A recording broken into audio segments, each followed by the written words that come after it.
Hi friends, welcome back to our channel. ముందుగా అయితే అందరికి నమస్కారం అండి. నేడు తెలంగాణ రాష్ట్ర వ్యాప్తంగా ముస్లిం అదేవిధంగా మైనారిటీలకు సంబంధించి 2 కొత్త పథకాలనేవి ప్రారంభించడం జరిగిందండి మంత్రి గారైతే.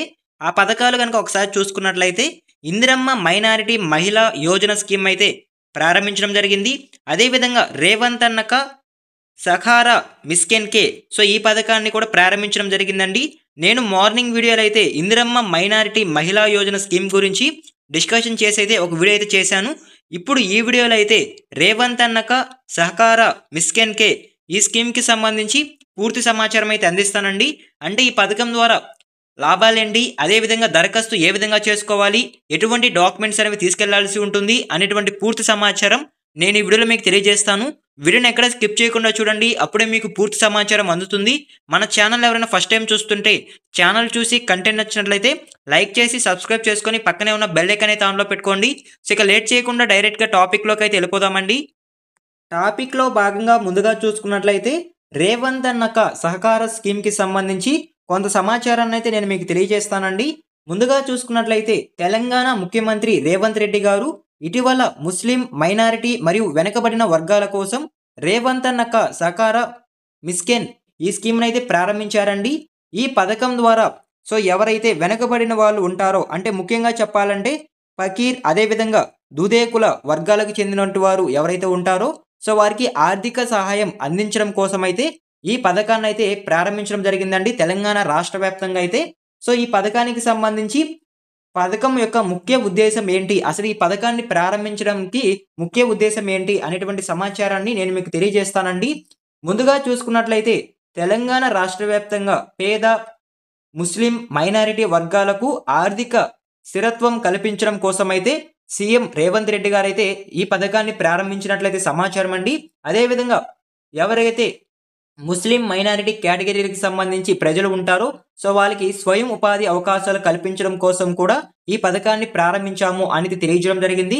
పేద కుటుంబాలకు నేరుగా ఆర్థిక సాయం అందించడం కోసం అయితే ఈ పథకాన్ని ప్రారంభించినట్లయితే సమాచారం అండి. ఓకేనా. అదేవిధంగా ఈ పథకానికి సంబంధించి దరఖాస్తు చేసుకోవడానికి ఎటువంటి పత్రాలు అవసరమవుతాయి, ఎటువంటి రిక్వైర్డ్ డాక్యుమెంట్స్ అనేవి కావాల్సి ఉంటుంది అనేటువంటి సమాచారం నేను మీకు తెలియజేస్తానండి. ముందుగా చూసుకున్నట్లయితే ఎవరైతే దరఖాస్తు చేసుకోవాలి అని అనుకుంటున్నారో వారికి సంబంధించి ఆధార్ కార్డు అనేది ఉండాలి. అదేవిధంగా జాతి ధృవీకరణ పత్రం, మీ యొక్క ఫకీర్ అదేవిధంగా దుదేకులకు సంబంధించి ఏదైతే ధృవీకరణ పత్రం ఉంటుందో మీ కేటగిరీకి సంబంధించి, అంటే మీ వర్గానికి సంబంధించి ఒక ధృవీకరణ పత్రం అయితే ఉంటుంది. దాన్ని అయితే ఖచ్చితంగా మీరు నిరూపించేందుకు సర్టిఫికేట్ అనేది అవసరం అవుతుంది. అదేవిధంగా బ్యాంక్ ఖాతా వివరాలు, మీ యొక్క బ్యాంక్ అకౌంట్కి సంబంధించి కొన్ని వివరాలు అనేవి కూడా నమోదు చేయాల్సి ఉంటుంది. అదేవిధంగా పాస్పోర్ట్ సైజ్ ఫోటో, అదేవిధంగా మొబైల్ నెంబర్, వర్కింగ్లో ఉండే మొబైల్ నెంబర్ కూడా ఇవ్వాల్సి ఉంటుందండి. ఈ విధంగా కొన్ని డాక్యుమెంట్స్ అనేవి అవసరం అవుతాయి. అదేవిధంగా మీరు ఈ పథకానికి సంబంధించి దరఖాస్తు చేసుకోవాలి అనుకుంటే దరఖాస్తు ఏ విధంగా చేసుకోవాలి, ప్రాసెస్ ఏ విధంగా ఉంటుంది అనేటువంటి సమాచారాన్ని నేను మీకు తెలియజేస్తానండి.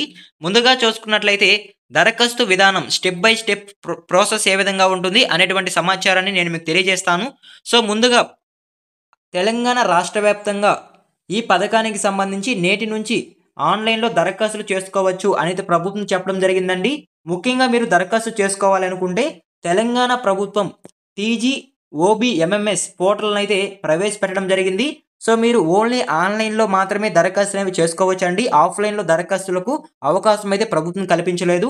కాబట్టి TGOBMMS పోర్టల్లో మాత్రమే మీరు దరఖాస్తు అనేవి చేసుకోవచ్చు. ముందుగా మీరు మీ మొబైల్లో TGOBMMS పోర్టల్ని అయితే లాగిన్ చేసుకోవాల్సి ఉంటుందండి. లాగిన్ చేసుకున్న తర్వాత కొంచెం పైకి స్క్రోల్ చేసుకున్నట్లయితే రేవంత్ అన్న సహకార స్కీమ్ అయితే ఉంటుంది. ఇప్పుడు కొత్తగా ప్రవేశపెట్టిన స్కీమ్ అయితే ఉంటుంది.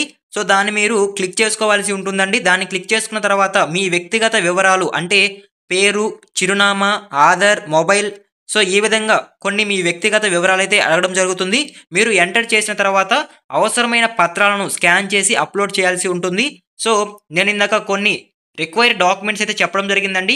ఆ డాక్యుమెంట్స్ అయితే అడగడం జరుగుతుంది. దాన్ని మీరు స్కాన్ చేసి అయితే అప్లోడ్ చేయాల్సి ఉంటుంది. సబ్మిట్ బటన్ పైన నొక్కినట్లయితే మీరు రిజిస్టర్ అయితే అవ్వచ్చండి ఈ పథకానికి. అప్లికేషన్ నెంబర్ని మీరు భద్రపరచుకోవాల్సి ఉంటుంది. మీరు సబ్మిట్ చేసిన తర్వాత మీకు ఒక అప్లికేషన్ నెంబర్ అయితే ఇవ్వడం జరుగుతుంది. ఆ నెంబర్ని మీరు సేవ్ చేసుకోండండి. భవిష్యత్తులో ట్రాకింగ్ కోసం ఉపయోగపడుతుంది ఈ నంబర్ అయితే. సో, ఓకేనా? సో, ఈ విధంగా మీరు ఆన్‌లైన్‌లో దరఖాస్తుని చేసుకోవచ్చు.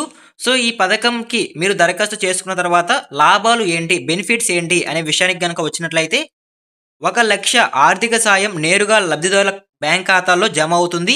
అదేవిధంగా పేద కుటుంబాలకు వ్యాపారం, స్వయం ఉపాధి లేదా అత్యవసర ఖర్చుల కోసం సాయం అవుతుందనైతే దీని యొక్క లాభాలనైతే చెప్పుకోవచ్చండి. సో, ఎవరైతే వెనుకబడిన తరగతులు వాళ్ళుంటారో వారికి సంబంధించి వారి యొక్క స్వయం ఉపాధి కోసం, అదేవిధంగా వాళ్ళ అవసరాల కోసం వినియోగించుకోవచ్చు అనేది సమాచారం. అదేవిధంగా ఆర్థికంగా వెనుకబడిన ఫకీర్ మరియు దుదేకుల మైనారిటీలకు ప్రత్యేక రక్షణ కల్పించడం జరుగుతుందనైతే సమాచారం. ప్రభుత్వ బడ్జెట్ ద్వారా నేరుగా మద్దతు లభిస్తుంది. సో, ఈ విధంగా కొన్ని లాభాలైతే ఉంటుందండి. మీరు ఈ పథకానికి దరఖాస్తు చేసుకోవడం వల్ల అయితే. సో, ఓకేనా? మీకు క్లారిటీగా అయితే అర్థమైందని అనుకుంటున్నాను. సో, ఇదేనండి రేవంత్ అన్నక సహకార స్కీమ్‌కి సంబంధించి వచ్చిన తాజా సమాచారం అయితే నేను వన్ బై వన్ అయితే ఎక్స్‌ప్లెయిన్ చేశాను అనుకుంటున్నాను. మీకు ఏమైనా డౌట్స్ ఉంటే ఒకసారి కామెంట్ చేయండి. నేనైతే రిప్లై ఇస్తాను.